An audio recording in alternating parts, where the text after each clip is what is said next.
अब यसैको लागि हामी चुनिएका छौं भने आज हाम्रो कामलाई जाँचेर हेरौं Will He approve? के हामीले चाहिँ उहाँको जिम्मेवारीलाई पूरा गरेका छौं त Look, God, I have a lot of people. ओ हेर्नुस् त मेरो मण्डलीमा धेरै मानिसहरू छन् They come every Sunday. ओ हरेक शनिबारको दिन आउँछन् मेरो मण्डली भारी भरा हुन्छ So do you think Jesus will reward those that has the most people? अनि तपाईलाई थाहा छ मण्डली भारी भरा हुँदैमा चाहिँ प्रभु येशूले सबैलाई आशीष दिने होला कि A lot of people is good, धेरै मान्छे आउनु त राम्रो कुरा हो but I don't think He will stop there. तर म चाहिँ धेरै मान्छे आउँदाखेरि प्रभु येशूले नआऊ भन्नुहुन्न I think He will check how many of them are disciples. तर प्रभुले हेर्नुभएका चाहिँ कतिजना चाहिँ चेला बन्न र बनाउनको निम्ति आइरहेका छन् यो कुरालाई हो And if year after year we have no mechanism to check whether we are increasing in discipleship and the results of discipleship, I think we need to really change the way we lead our church. ध्यान दिएर सुन्नुहोस् है वर्षौं वर्ष सेवाकाई गरिसक्दाखेरि पनि हाम्रो मण्डलीमा आउने मानिसहरू चाहिँ आएर चेला बनाएर सुसमाचार प्रचार गर्ने गरिरहेका छैनन् भने चाहिँ हाम्रो सेवाकाईको ढाँचालाई एकपल्ट फर्केर हेर्नुपर्ने हुन्छ कि परिवर्तन गर्नुपर्ने हुन्छ What have you done all these years हैन वर्षौं वर्ष लगाएर हामीले त त्यो काम गरिरहेका हुन्छौं to improve the rate of discipleship in your church? हाम्रो मण्डलीमा चेलापनको वृद्धि होस् भनेर हाम्रो एउटा सिद्धान्तले काम गरिरहेका हुन्छौं Do you even have a measuring mechanism? तपाईले त्यो सेवाकाई गर्ने पद्धतिलाई कहिले कहिले जाँचेर हेर्नु भएको छ यसले कतिको काम गर्दैछ भनेर That you monitor and work on every year to increase it? अनि हामीले चाहिँ त्यो पद्धतिबाट काम गर्दाखेरि चेलापनहरू अथवा चेलाहरू निर्माण भइरहेका छन् कि छैनन् बढिरहेका छन् कि के भइरहेका छन् भनेर मोनिटरिङ गर्ने गरेका छौं Because if we're not building what He wants to be built, परमप्रभुले चाहनु भएको निर्माण हामीले निर्माण गरिरहेका छैनौं भने do you remember that story about the man that was telling Jesus, oh, I perform miracles in your name, I cast out demons in your name, and then Jesus just said, I never knew you.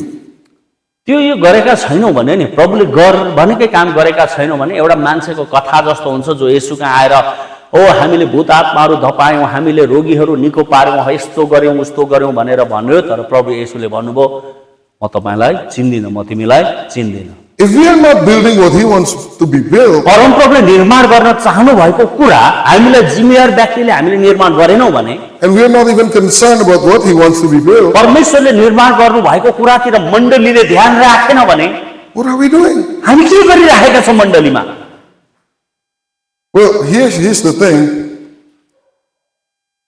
People don't like this. मानिस धेरैलाई यो कुरो मन पर्दैन It's not your fault. यो हाम्रो दोष होइन He said, come on, we want to go and make disciples of all nations. हामीले चाहिँ ओ आउनुहोस् हामी अब सारा जातिहरुका गएर चेला बनाऊ भनौला And the people go, I don't want to go. ओ अनि मानिसहरु मेरो त All nations are too far. We have enough problem in Nepal. नेपालमा समस्या छ आर्थिक मन्दी छ घरमा समस्या छ उता बिरामी छ भन्न थालिहाल्छ No. Pastor, I just want to come and be blessed. ओ ठिकै छ बरु म मण्डलीमा आएर मजाले बसेर आशिषित हुनको लागि म चर्च जान्छु I want to receive prosperity. म चाहिँ मेरो मण्डलीबाट आशिष एकदम समृद्धि उन्नतिको आशिष चाहन्छु That's what people want. They don't want this. मानिसहरु चाहिँ चेला बनाउन चेला सुसमाचार सुनाउन जाउन भन्दाखेरि कार्यक्रम बनायो भने मानिसहरु चाहदैनन् तर एकदमै फल्ने फुल्ने वृद्धि हुनेको प्रचार सुन्न र त्यस्तो प्रकारको सेवाकाईमा जान चाहन्छन् But then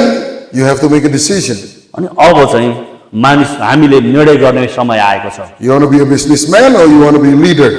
हामी चाहिँ यो एकदमै समृद्धिका कुराहरु मात्रै सुन्ने अथवा एउटा भनौं न व्यापारिक दृष्टिकोणले जाने या वास्तविक प्रभुले गर भनेको काम गर्न र गर्न A सिकाउनु businessman,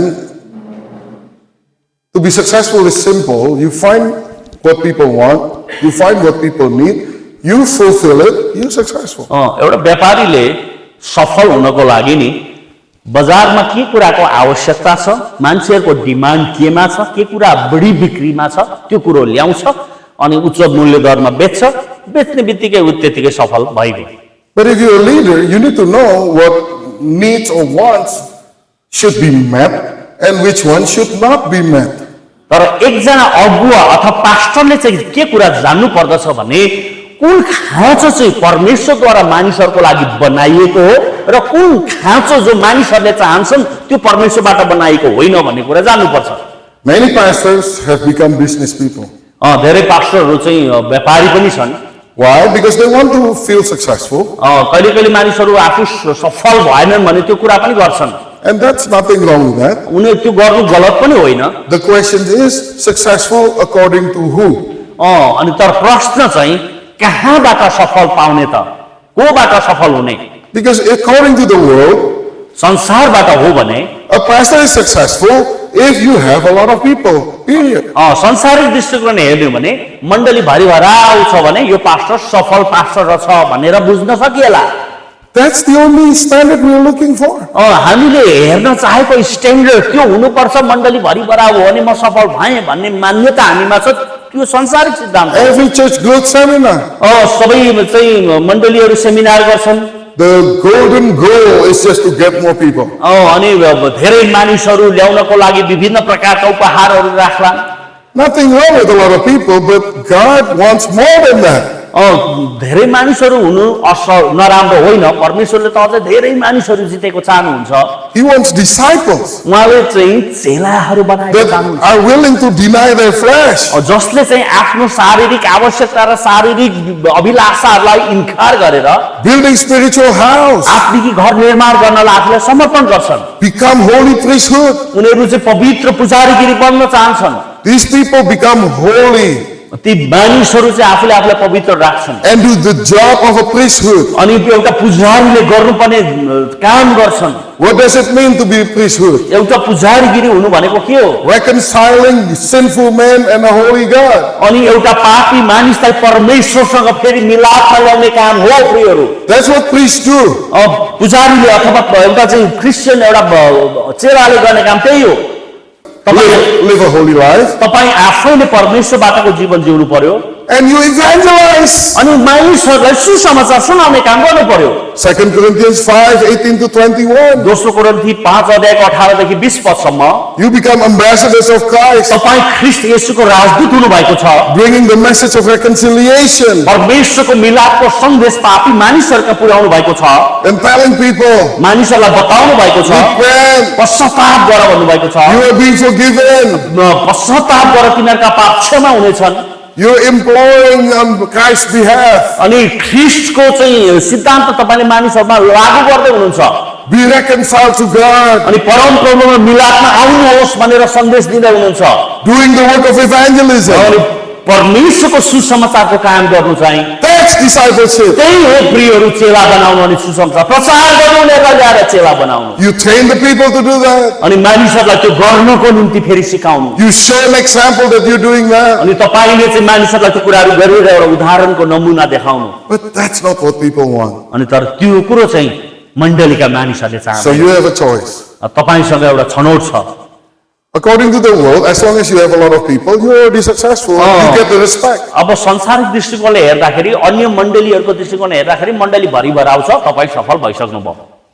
They don't care it's disciples or customers. उनीहरू त्यो चाहिँ चेलाहरू बन्न आएका छन् कि एउटा कस्टमर मण्डलीबाट सेवा सुविधा लिन आएका छन्।